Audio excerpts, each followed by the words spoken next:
Oh, hey, wait. This is a show about sports stuff, all about sports stuff. Yeah, yeah, yeah. Josh knows all about sports stuff, all about sports stuff. Yeah, yeah, yeah. Come on in and join the show. Hey, welcome. I'm here. I'm in my office in lovely downtown Mattawan, and I only have 10% on my computer. So, and I don't have my. Craig, do we have a charger? I'm looking for He's looking for it. Craig Shakespeare, you know him, and I don't know. I'm very tired. A lot going on today. Very busy. Had a big acquisitions meeting because we make a lot of acquisitions. We buy a lot of stuff. Yes, this is Leland's, the famous sports auction house, and we do everything relating to sports memorabilia. And one of the things we do is we make big finds of important things. I'm pulling my socks up. And hey, by the way, if you like this show or you don't like it, you should go and watch the show I have on my personal Facebook, my Joshua Evans, and it's Oy Vey Hanukkah. There's my other show, and tonight's Hanukkah at 8 p.m. My mom is on it, 85-year-old Maxine Evans. It's hysterical, and it has no boundaries. Greg cannot find it. Greg cannot ever find anything. It's just I'm the worst. He's the worst. All right. So I realized I had something really good. I showed this to you. It was part of my collection, and then I found this guy who collects non-sports boxes, which is what I collect. Full boxes of non-sports cards like Gilligan's Island and Brady Bunch and stuff like that, even though I don't have any of those because those are too good. So he collects hockey boxes. So I told him about the one that I had. It's 1962-63 Parkhurst. What are you doing? Just seeing if It's not here. Just get it out of here. Just find the charger, or I'm going to have to get off in a minute. All right, so anyway, this show is not good today, is it? Anyway, so here's the box, and I realize it's the only one in the world. These are incredibly rare. Parkhurst hockey. These boxes, empty, are like worth a fortune. I saw one sold for about $7,000, and this one no one has. So it's worth what it's worth.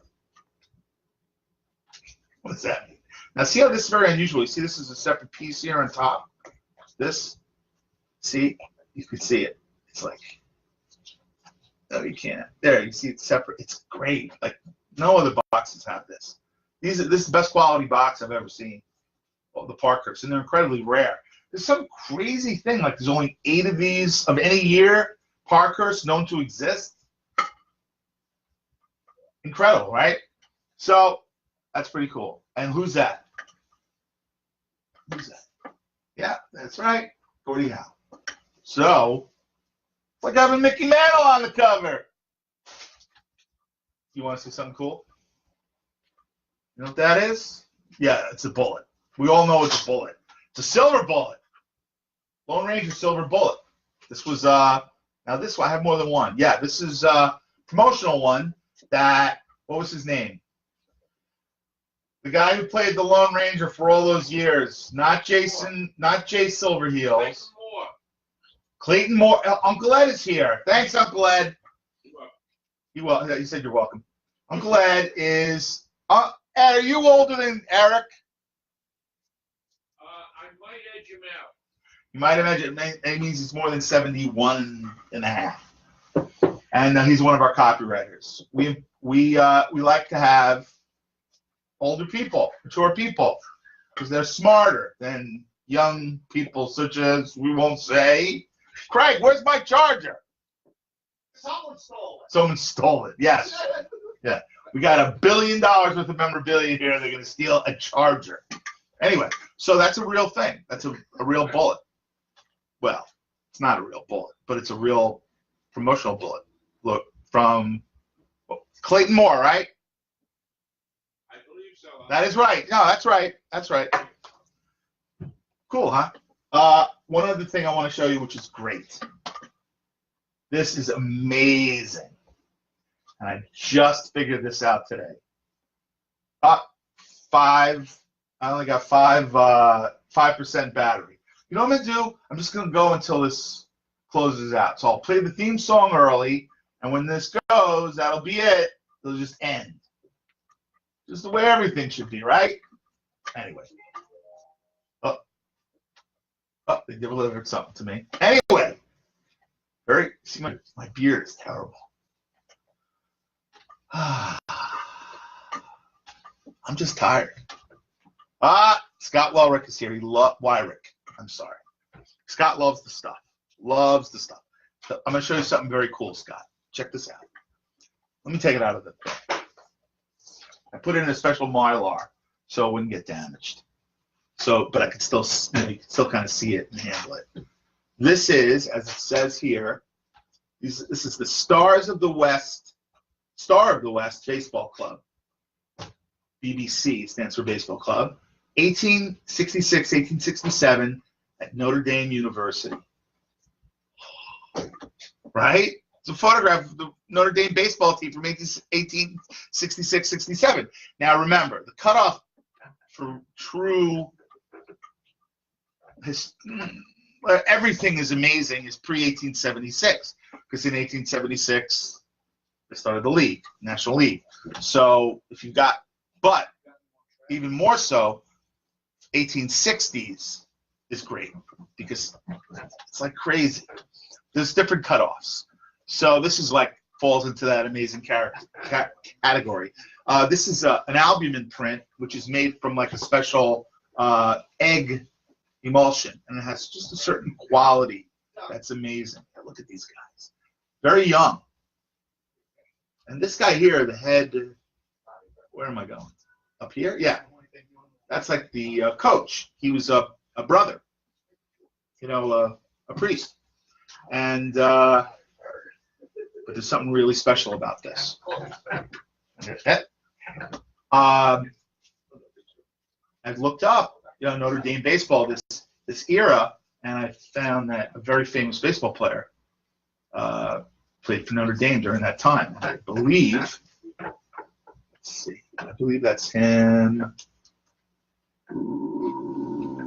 right here. Can get a good shot of him. You know who that is? Where is he? There he is. That's Cap Anson. Now that's incredible. Cap Anson was the greatest player of the 19th century. He was a terrible human being, of course, because he's pretty much the one who stood in the way of African Americans getting into the game, into the major leagues. He literally stood against it. From Marshalltown, Iowa, racist. But he's still the greatest player of the 19th century. And that is amazing for two reasons. One, because it's the first photograph in a uniform, at least, of Cap Anson. But also, it is an important historical relic from Notre Dame University, one of the most important universities in America.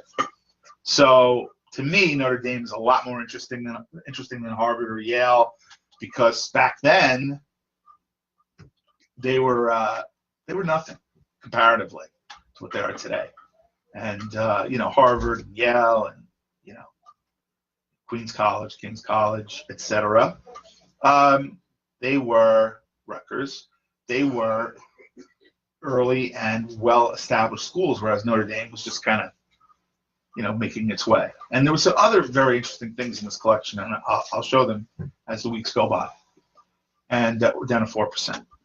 So I'm really excited about that, because this takes it onto a whole nother level. And I'm not going to tell you yet where I got it, how I got it, because it's a great story, and I'm going to kind of save it. But that is one of the great baseball photos I've ever seen. It's amazing. And there's another photograph with it, which I don't have right now, which I don't have here, which I believe could also very well have Cap Anson in it, which would be incredible. And it's just a gorgeous photo. It's not just, you know, that it's Anson. It's like, it's a very unusual pose. Building, they're a very young team, because they took I think they started at 12, Notre Dame. And I believe this was written later, not at the time, because pretty much, I don't think they were called Notre Dame University then. I think they were called Notre Dame College. Same situation with Harvard. Harvard College became Harvard University. So I got to look into that. I mean, I just literally found out about this today, and I'm pretty pumped. What else do I got? It's interesting. I made a mistake. I make a lot of mistakes. You know, I was at the National Sports Collectors Convention, and I was buying early, you know, running around in the beginning of the show before anyone, you know, before the collectors get in, even though they're very lax on that. They let a lot of collectors in, and I think that's a bad thing. And the reason I think is bad is because everybody, that's the National calling to complain that I'm mentioning them. Nobody watches the show, don't worry. Don't answer. So anyway, I'm running around. I'm not taking. Oh, they shouldn't let people in because if you want to come in, that's great. But you should contribute to the show. You should be set up, and you should be there the whole week, and you should put stuff out for other people to sell to cancel out what you're taking out off the table. Because it should be the courtesy for the dealers who are setting up there, and it should be waiting for the collectors when they come in. When you come in early, you're cheating. And I get this from the old days, the old antique shows, where the really great ones were police. Now they didn't have the cops come in and bust heads. Yeah, the Chicago show would have had Mayor Daley, you know, beating up the rioters. Although Mayor Daley at the Chicago National Convention, Democrat National Convention, was actually in the rotunda when they were having the convention, and he was screaming from the crowd because they were complaining. Down to 3%. So anyway, so I was running around like crazy at the beginning, and I bought from this guy who's an old-time guy, and you know, I just kind of looked real quick, and I bought it. Paid a lot of money. I paid like $400 for it, and it's not right. This is a 1889 Brooklyn postcard. Now, looks pretty good on the outside, but then when you turn it over, you realize it's later. This is not an original print. This is, and actually someone removed their name from it. I'd love to see who that was. But the guy lives on Main Street. I know that. You'll see this. People don't want to know. People I've seen like sign baseballs, like Babe Ruth, or from Babe Ruth, where the person crossed their name out because they didn't want anyone to know. What do you care? Who's gonna? Memorabilia police are gonna go, oh, you should never have sold that ball. Babe would be very upset. So this is a later print. I'm not sure exactly when. I have to look it up, but it's like 50s or 60s. And this is not worth anywhere near $450. So I'm waiting for the next show. I'm going to go back and see this guy and have a little talk with him. No, I know. He didn't know. But that's $450. Josh. Saw me coming. Put my name on it. That's like the guy that robs your house. He writes his name on it. Writes your name on it. It doesn't work. Take a bow. Go back seats. So what else we got? That's I don't have much else. What do I got on the shelf here? Oh, this is pretty cool. Non-sports item. Now, where's my...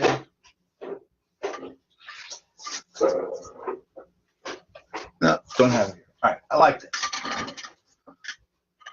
Now, what that looks like, obviously, is a lid to a card box. It's exactly what they look like. It's where it's die cut around, and then this part here fits into the box, and there's your box. But just like this, see? So, but this is unique because it doesn't have those little die cut stubs around it, those little, you know, thingies that stick out because it's been die cut, and then you punch it out. Very interesting. And then the other thing is, it's 10 cents. Packs were not 10 cents. The wax packs were a nickel and a penny. The cello packs were 10 cents because they were big, fat packs. So this is not the top of the lid of a box. It's been ripped off because collectors did that in the early days. They didn't want to store a whole box, so they just ripped this part off and they'd stick it in an album. Oh my God, I had an album years ago that had like 75 of these, and it's terrible because this is not really something like the lid that's ripped is not worth a lot of money, and it's kind of sacrilegious. You're tearing the box up, like taking your card and just cutting out the face of Mickey Mantle, and you're gonna have a Mickey Mantle face collection, which I know some guys would, whatever. So, but this is not. This is a complete thing. This is a sign, actually. And what they did was they had. Let me use this as an example. This is a really nice 1%. Okay, really quick. It looks like this, right? Let's say, and you got this, and you got your cello packs in the front, in here. Okay, make believe this is open, and this you stick right in here, and you advertise your cello packs. You pick them out one at a time. That's the deal. So, let me sing the theme song, and I'm gonna go. Yeah, it's nice. It's nice to talk to you this early, and everybody's going home for the holiday. Don't forget to watch the Happy Boy Day Hanukkah show on Josh Evans on Facebook, and that's at 8 o'clock, and you'll like it. So, as I said, this was a show about sports stuff, all about sports stuff. Yeah, yeah, yeah. I hope you like the show about sports stuff. That's right, sports stuff. Yeah, yeah, yeah. Hope you really like the show. Good night, everybody. Have a nice life.